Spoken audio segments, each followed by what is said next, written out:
If I asked you to name the most iconic car from the Fast and the Furious, chances are you'd immediately think of the orange Toyota Supra, or maybe Dominic Toretto's black 1970 Dodge Charger. Those cars became legends. Posters on bedroom walls, die-casts on shelves, YouTube thumbnails that still pull millions of views today.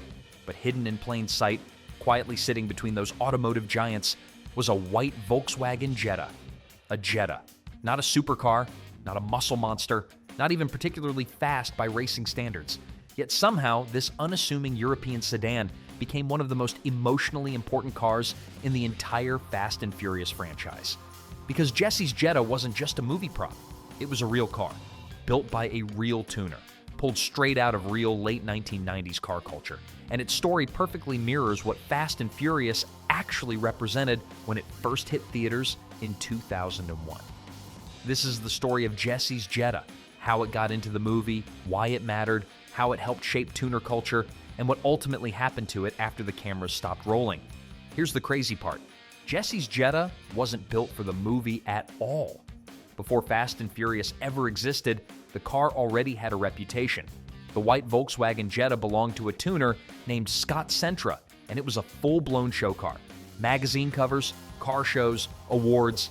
It was deeply embedded in the Southern California import scene at the peak of the late 90s tuning era. When Universal Studios began assembling cars for the film, they wanted every vehicle to feel authentic. The director and technical advisors didn't want Hollywood fakes. They wanted cars that reflected what people were actually building on the streets.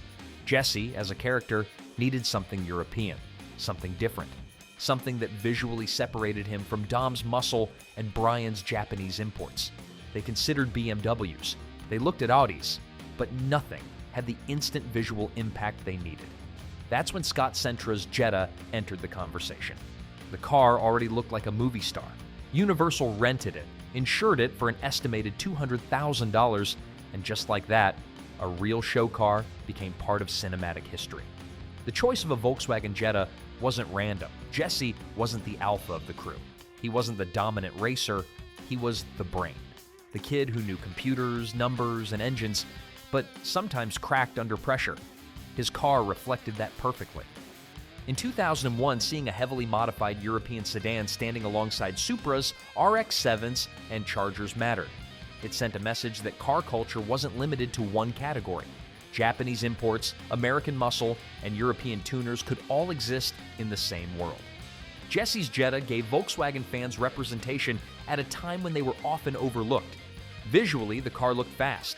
Wings West body kit, massive rear wing, big wheels, nitrous bottle proudly displayed in the trunk. It screamed performance. But under the hood, the truth was very different. Despite its aggressive appearance, Jesse's Jetta wasn't a monster.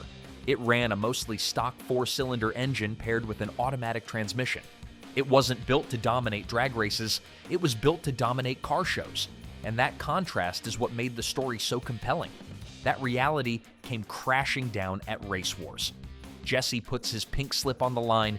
He races Johnny Tran's Honda S2000, a car that actually had the performance to back up its looks. Jesse hits the nitrous too early. The moment is sealed with one of the most memorable lines in the franchise.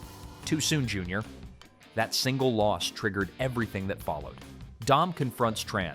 The crew fractures. Jesse's mistake ultimately leads to his tragic fate later in the film.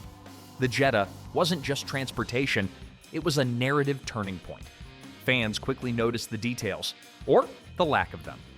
During the race scene, the Jetta's wheels are spinning, but there are no brake calipers, a production shortcut that turned into one of the most infamous movie car errors of all time. Forums, memes, and YouTube comments have kept that joke alive for over 20 years. After filming Wrapped, the car returned to Scott Sentra. Not long after, it was purchased by actor Frankie Muniz, who was a massive car enthusiast and Fast and Furious fan. It became his first car, signed by Paul Walker and the cast, preserved as a piece of movie history. Years later, it crossed the auction block. Despite its fame, the Jetta sold for just $42,000, less than the Supra, less than the Charger, which somehow feels appropriate, because Jesse's Jetta was never about dominance or power.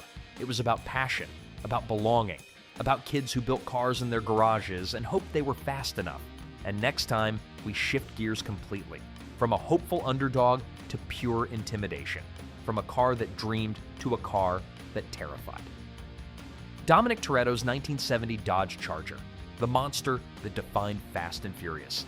If Jesse's Jetta was the heart of the franchise, the Charger was its shadow.